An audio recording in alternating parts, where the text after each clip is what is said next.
Hello student, today's my topic is diagonal matrix. आज हम लोग डायगोनल मैट्रिक्स का डिफिनीशन क्लियर करते हैं। पिछले क्लास में हम लोग मैट्रिक्स में 2-3 डिफिनीशन हम लोग पढ़ चुके थे। जैसे उसमें आपको रो मैट्रिक्स, कॉलम मैट्रिक्स और स्क्वायर मैट्रिक्स हम आप लोगों को बताए थे। अब आज डायगोनल मैट्रिक्स समझा रहे हैं। तो डायगोनल मैट्रिक्स में आप ये समझ लें कि इसका मीनिंग क्या होता है, इसका कॉन्सेप्ट क्या होता है। ठीक है, तो यहाँ पे पहले डिफिनीशन नोट किए हैं, उसको आप समझ लीजिए, फिर एग्जांपल दिखाते हैं। ए स्क्वायर मैट्रिक्स, डायगोनल मैट्रिक्स के लिए मैट्रिक्स स्क्वायर मैट्रिक्स होना चाहिए। स्क्वायर मैट्रिक्स हम आप लोगों को बता चुके हैं कि जिसमें number of row equal to number of column होते हैं। क्लियर? तो यहाँ पर देखें square matrix B equal to B I J, order इसका यम बाई एन है, यानी कि यम रो यम कॉलम है। ठीक है, is said to be diagonal matrix, इसको हम डायगोनल मैट्रिक्स कहेंगे if its non diagonal element are zero, यानी कि इसके जो नॉन डायगोनल एलिमेंट होते हैं उस पर जीरो एलिमेंट होना चाहिए।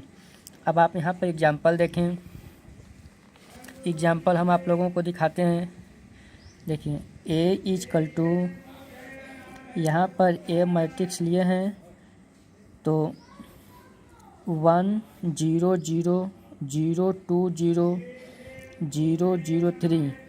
अब आप देख रहे हैं कि इसके डायगोनल पे हमेशा एलिमेंट आपको मिल रहे हैं, नॉन डायगोनल पर 0 0 0, ये सब जीरो एलिमेंट हैं।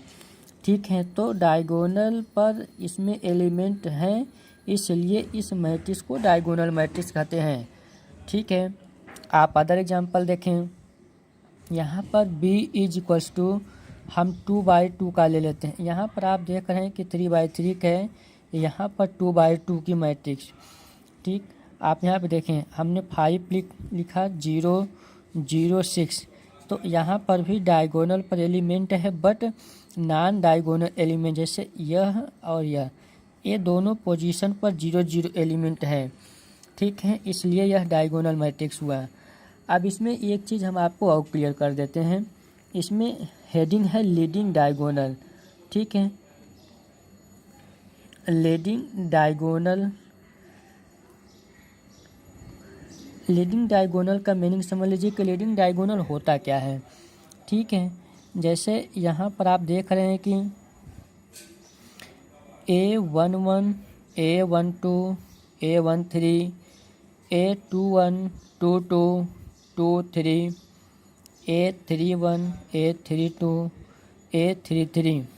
ठीक है, इस तरीके से जब कोई भी स्क्वायर मैट्रिक्स है 3/3 या 2/2 4/4 जो भी रहेगा, ठीक है, तो डायगोनल मैट्रिक्स का लीडिंग डायगोनल का जो मीनिंग होता है वह यह होता है कि यहाँ पर देखिए यह जो एलिमेंट है, ठीक है, इसमें A11 A22 A33, इसी को लीडिंग डायगोनल कहेंगे। क्या कहेंगे? Leading diagonal. इसके बाद आप देखिए अदर डायगोनल जो होते हैं, जब इसको इस तरह, जैसे यह एलिमेंट और यह एलिमेंट, जब इन एलिमेंटों को लेकर के हम समझेंगे तो इसको अदर डायगोनल कहते हैं। फिलहाल हम लोगों को अदर डायगोनल से कोई मतलब नहीं है, हम लोगों को सिर्फ लीडिंग डायगोनल देखना है। तो लीडिंग डायगोनल आप देख रहे हैं कि अगर राइट हैंड को नीचे कर लिया जाए और लेफ्ट हैंड को ऊपर कर लिया जाए, इस तरीके से आप देखें राइट हैंड को हमने नीचे किया और लेफ्ट हैंड को ऊपर किया, तो इससे ये जो ऐसे, ठीक है, डायगोनल में जो एलिमेंट आपको दिख रहे हैं मीन्स यह, इसी को कहते हैं लीडिंग डायगोनल कहेंगे।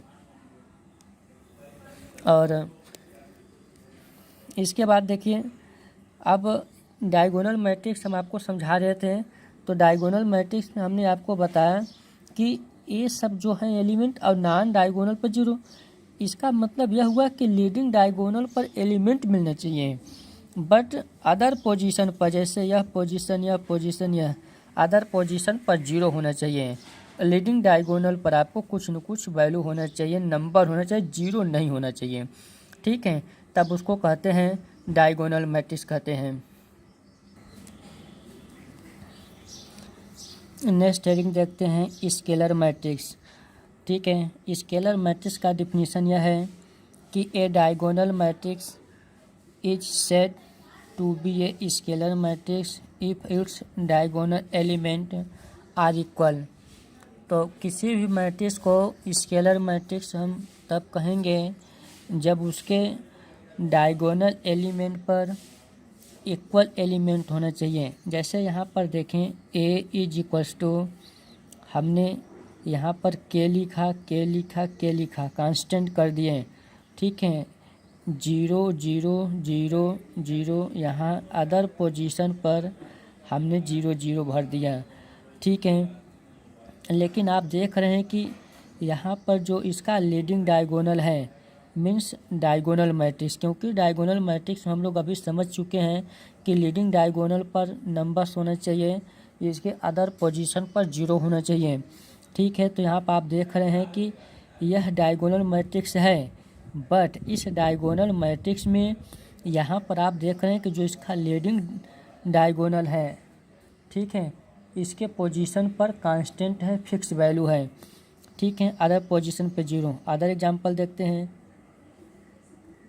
b इज इक्वल्स टू 1 0, यहाँ पर 2 कर लेते हैं, 2 0 0 0 2 0 0 0 2। अब आप देख रहे हैं कि इसका जो लीडिंग डायगोनल है, लीडिंग डायगोनल एलिमेंट पर कांस्टेंट वैल्यू है, फिक्स वैल्यू है, इक्वल वैल्यू है, 2 है 2 है 2 है, अदर पोजीशन पर 0 है। ठीक है, तो इस तरीके से स्केलर मैट्रिक्स हुआ। अब इस फिक्स वैल्यू को हम कुछ भी कर सकते हैं। अगर यहाँ पर b इक्वल टू हम √3 कर लें, 0 0 0 √3 0 0 0 √3। अब आप देख रहे हैं कि इस समय डायगोनल पर क्या है, फिक्स वैल्यू है, कांस्टेंट वैल्यू है, √3 है तो सब जगह √3 ही है, अदर पोजीशन पर 0 है, इसलिए इस मैट्रिक्स को हम लोग स्केलर मैट्रिक्स कहेंगे। क्लियर हुआ आपको?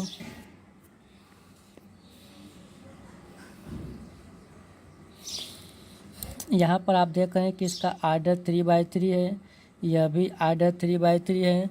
और एग्जांपल अगर आप देखना चाहें तो देख सकते हैं कि c इक्वल टू यहाँ पर -5 कर लिए, 0 0 -5। ठीक है, तो यह भी स्केलर मैट्रिक्स है क्योंकि इसके डायगोनल एलिमेंट पर फिक्स्ड वैल्यू -5 है। ठीक है।